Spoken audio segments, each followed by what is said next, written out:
Well,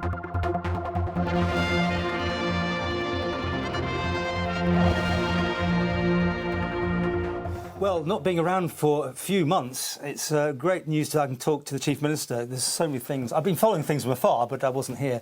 I know, you know, we've got a few things on this schedule. I think the sex education one kind of interests me a lot because this furore that went off, and it's been on GB News and, you know, the Daily Mail and that sort of thing. Sex education, surely this is just off a standard book that is done year in, year out. What's happened suddenly to cause this sudden outcry?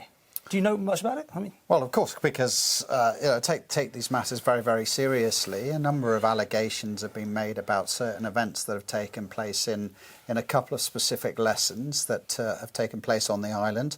As a result of those allegations, I think there's been a desire and a need for us to establish the facts, both in terms of what happened in those lessons, but also just to establish some broader facts around the delivery of the curriculum across our island. So the Education Minister was right, having received these allegations, to call a halt or call a pause to delivery of sex education across the island, and also just to get clarity or seek clarity on the actual facts of what's happened so that we can understand that, but also assess how to move forward from this point. My question is, has things radically changed over the last few years, or has this been going on for a long time?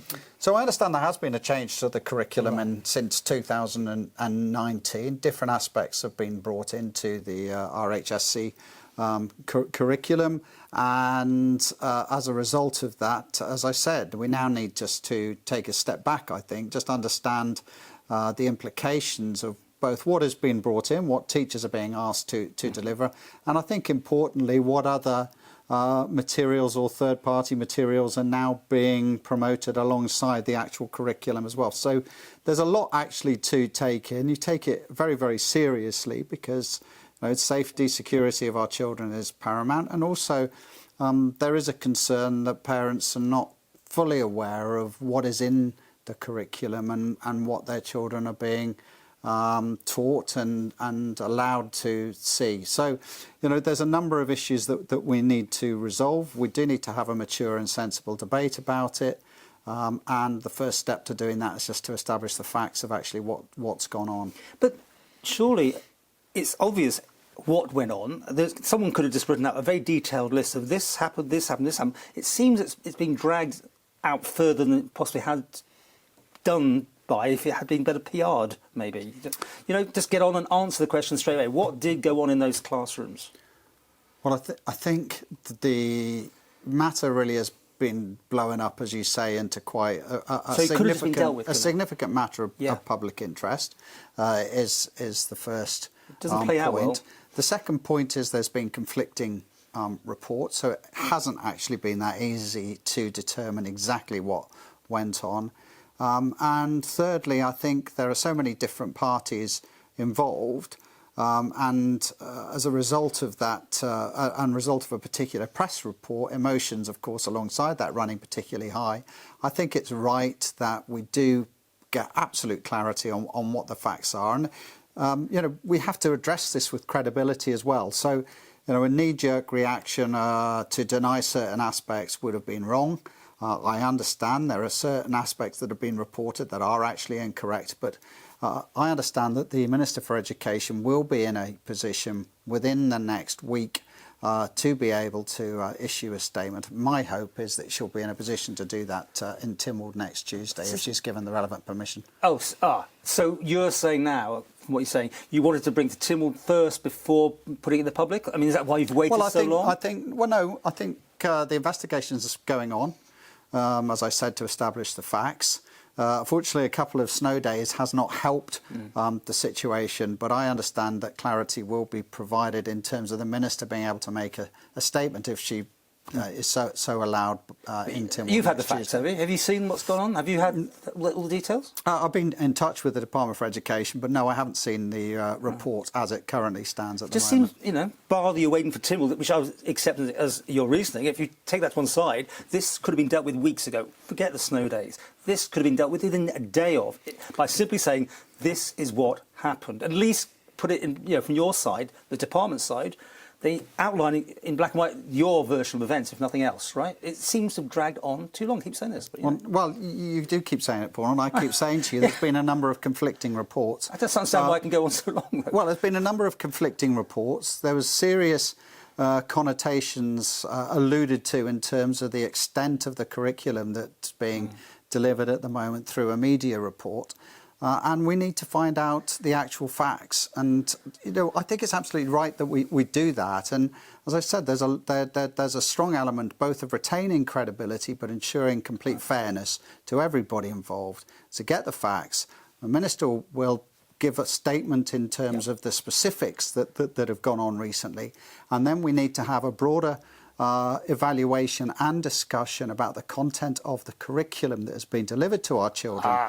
Here we go. So you're going to roll things back and be clear about the appropriateness of that and how it should be moved forward. You're going to roll things back, and it's going to be more defined on what can be taught and what can't be taught. Well, I think I'm not an expert in terms of all the content of the curriculum. I think from a political perspective and a parental perspective, I think everybody needs to understand what is currently in the curriculum. I think one of the aspects that I'm particularly keen to define is what third-party literature is also being either approved or utilised alongside that in order to help teachers or those delivering the curriculum, because we all need to be clear about what our children essentially are being taught and engaged with, and at what stage in their sort of age progression that engagement actually happens, and we all need to be as comfortable as possible with that. And have you got thoughts yourself where you want this curriculum to go to, like go way back, or what can you teach, what you can't teach? Things move along at a certain pace, but certain families are very, very upset about what happened if it happened as reported.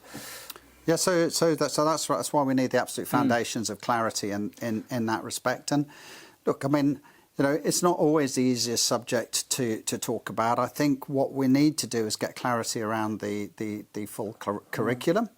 And we need to have clarity in terms of an understanding at what stage children should be exposed to certain parts or elements of the one more go with this, only because I try to say about the timeline is that it seems to have grown legs, and rumours have become fact almost. There's been media reports of very strange things. I can't believe those are being taught, but it gets into the media. Mr Farage picks it up, and next minute the Isle of Man's reputation isn't looking too good. And this is, one of the issues that you face, particularly when you talk about a subject that can raise different emotions, is that different parties and influencers will try to leverage it for their own political purposes at times, or because they have strong beliefs in certain areas. We need to try and take a step back from that. I think have a calm, rational, adult conversation about the curriculum. That needs to happen with parents, it needs to happen with teachers, and we need to reach the right conclusions away from the sort of frenzied social media reaction. That's the problem these days. Well, I was trying to say about timing. Which I understand. Which I understand when you're dealing with such an emotive subject. So that's the way we're dealing with it, Paul. As I said, the Minister will make a statement, and we will move from there.